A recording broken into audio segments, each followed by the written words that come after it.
법무부가 촉법소년의 기준 나이를 만 14세 미만에서 만 13세 미만으로 한 살 낮추는 방안이 사실상 확정된 것으로 보입니다. 찬성하는 분위기도 있지만 효과에 의문을 제기하는 목소리도 있는데요. 전문가들과 함께 얘기 나눠보겠습니다. 한국청소년폭력연구소 박옥식 소장, 순천향대 경찰행정학과 오윤성 교수 나와 계십니다. 두 분 안녕하세요. 네, 안녕하세요. 네, 안녕하십니까. 네, 자 일단 촉법소년 기준 나이를 한 살 낮추는 방안이 이번 주 안에 발표가 되는 그런 상황인 거죠. 예.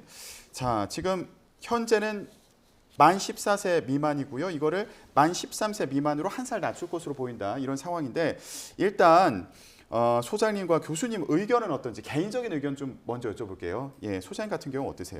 전 개인적으로 오래전부터 이런 논란이 있었을 때부터 이렇게 입장을 표명해 왔는데 이 촉법소년 연령은 낮춰줘야 된다. 그런 입장입니다. 예. 왜 그런가 하면은 우리 청소년들이 지금 사회 변화에 따라서 의식의 변화도 엄청나게 많이 변했고 행동의 변화도 많이 돼 있는데 예. 1958년도에 제정된 그 소년법의 규정에 의해서 그대로 유지해 옴에 따라서 사회적인 문제가 됐던 그런 청소년 비행 문제들이 상당히 심각해진 그런 상황이기 때문에 그렇습니다. 예, 청소년 비행 문제가 심각해지는 만큼 과거의 기준을 계속 적용하면 안 된다 이런 말씀해 주셨는데 교수님 의견 어떠세요?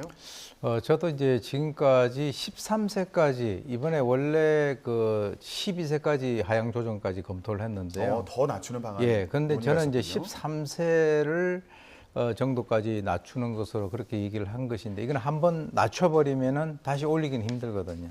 예, 그래서 이제 우리가 중요한 것이 그 연령 하향이라고 하는 것이 어떤 의미가 있냐면 많은 분들이 아니 그럼 연령 하향되면 그 13세까지 전부 다 형사처벌 받는 거 아니냐 이제 이렇게 얘기를 생각을 하실 수가 있는데요. 그렇죠. 실제로는 지금 우리가 촉법소년이 있고 14세부터 19세 미만까지는 범죄소년이 있어요.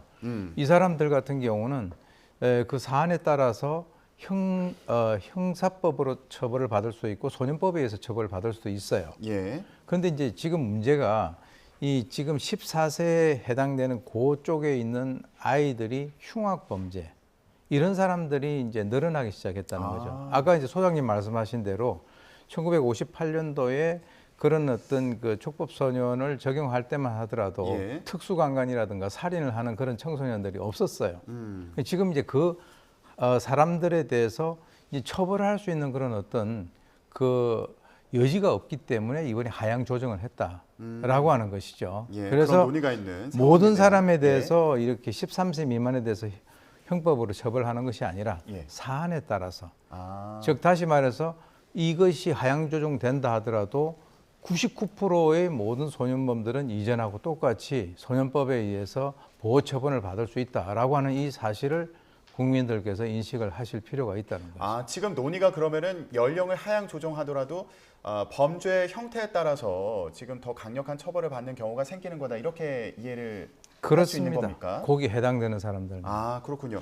제가 통계를 좀 봤더니 만 13세 같은 경우에요. 촉법소년 강력범죄 63%가 그 만 13세 그 연령대에서 이루어진다 이런 조사 결과도 있더라고요. 그러니까 이 촉법소년 그 기준 나이를 낮춰야 된다 이런 주장의 근거로 이제 쓰이는 그런 상황인데 지금 촉법소년의 범죄 그 현황과 관련해서 자료가 좀 있으신가요? 자료가 많이 있죠. 그래서 그동안 이제 5년 동안 최근에 이제 조사한 결과를 보면 이 강력범죄 비율이 촉법소년들 가운데서 62.7%입니다. 정확하게 말하면. 예. 이렇게 상당히 심각한 수준의 촉법소년들이 행하는 범죄, 특히 강력범죄 비율이 높아지는 그 비율 상황을 봤을 때는 우리가 이게 사회적으로 새롭게 접근하지 않으면 안 되는 그런 시기적 상황에 도달했다 이렇게 생각을 합니다. 그게 지금 만 13세가 저지른 강력 범죄의 그 퍼센테이지를 말씀하시는 그렇습니다. 비율을 13세에 해당되는 촉법소년 연령이죠. 그래서 가장 많은 비중이 이제 13세에 해당되고 그 다음이 이제 12세 정도도 그 다음 순위로 되어 있습니다. 이렇게 청소년 그 범죄, 강력범죄 비율이 점점 하향으로 이렇게 저연령화되는 현상을 보이고 있기 때문에 이 촉법소년 연령에 대한 조정은 시급히 이루어져야 된다고 생각을 합니다. 만 13세가 최근 5년 동안 전체 촉법소년 강력 범죄자의 62.7%를 차지했다. 이런 이제 조사 결과가 있어서 나이를 낮춰야 된다. 이런 의견도 있는 상황인데 일부에서 만 11세까지 낮추자 이런 주장을 하는 경우도 있더라고요. 이런 의견에 대해서는 어떻게 생각하세요? 제가 아까 말씀드렸는데 이것을 우리가 한번 내리기는 쉬워도 다시 올리기는 힘들어요. 그래서 이거는 굉장히 신중하게 생각을 해야 되는데 첫째 이제 법무부 측에서 12세까지 내리는 것을 고려를 하다가 이번에 그렇게 하지 않고 13세까지만 한번 해보는 것은 왜냐하면 이 반대하는 입장들도 상당히 많거든요. 예. 그래서 이것은 굉장히 조심스럽게 우리가 접근을 해야 될 그런 문제라고 보고요. 그리고 이제 사실 이 제목이 가볍지 않는 그런 범죄들이 많이 발생됐는데 지금 국민들 정서는 상당히 이 하향 조정하는 데에서 80% 이상 지금 동의를 하고 있는 그런 상황입니다. 예. 그래서 이제 이미 지난 그 대선 때도 여야 후보 가리지 않고 이 촉법 소년의 연령을 하향 조정하겠다라고 하는 그 공약이 일치가 됐었거든요. 예. 그런 측면에서 봤을 때는 사실 이번에 그 법무부에서 이런 조치는 상당히 좀 그런 국민적인 어떤 법 감정이라든가 이걸 고려해서 시적절한 것이다 이렇게 저는 봅니다. 예, 알겠습니다. 그러면 이건 어떻습니까? 연령을 낮추는 게 중요한 게 아니라 교육을 강화해야 되는 거 아니냐 이런 반론은 끊임없이 나오고 있잖아요. 예, 소장님 의견 어떠세요?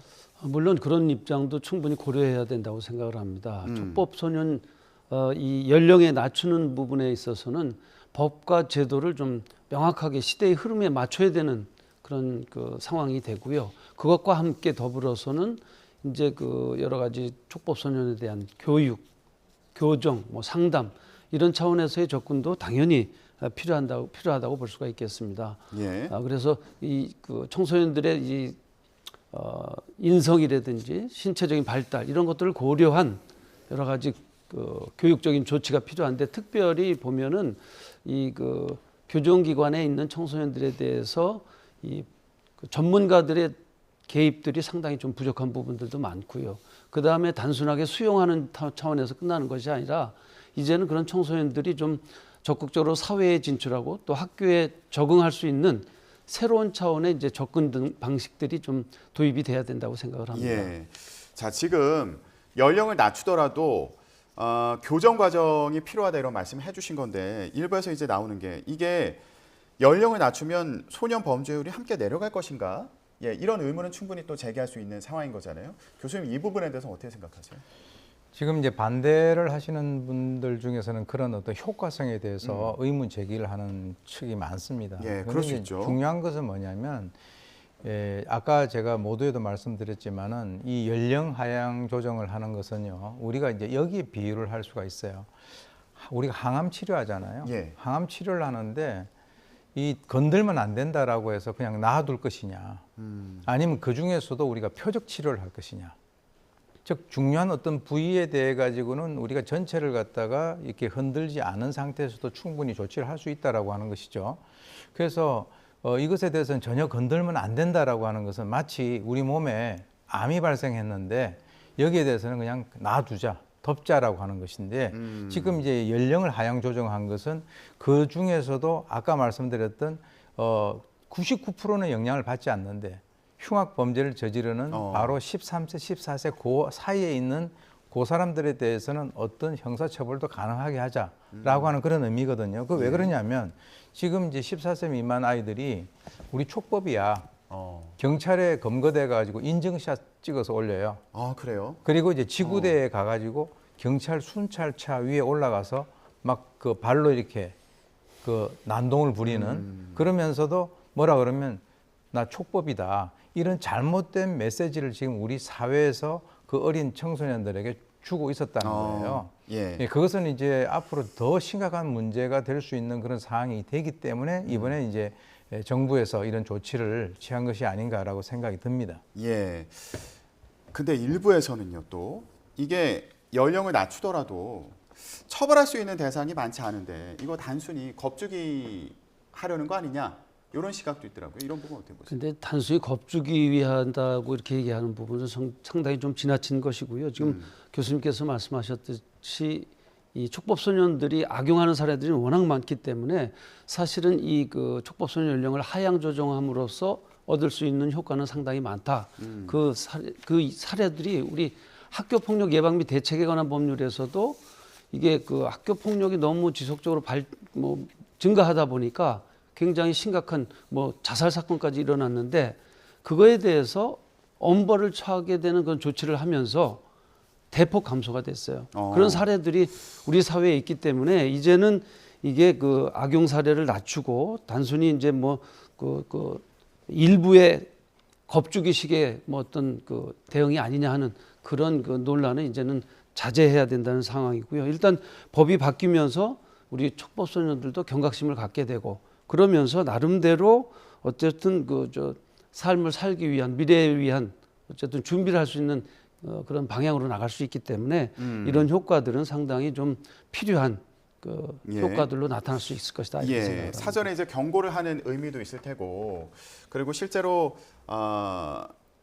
죄에 대해서 범죄 행위에 대해서 이제 처벌을 한다는 측면에서도 의미가 있을 텐데 그래도 청소년인 만큼 처벌 강화 동시에 또 신경 써야 되는 부분이 있을 것 같아요. 예, 교수님 어떤 부분 같이 보완이 돼야 된다고 보시나요? 그렇습니다. 실제로는 우리가 이제 그 수용 시설 같은 것을 좀 보완을 한다든가 그것은 어떻게 보면 소년법에 있어서의 기본 취지하고 일맥상통하는 그런 부분입니다. 이러한 제도를 우리가 만약에 운영을 하기 위해서는 거기에 따르는 여러 가지 어떤 환경 조건들이 있어야 되는데 제가 이제 좀 하나 더 좀 덧붙이고 싶은 것은요.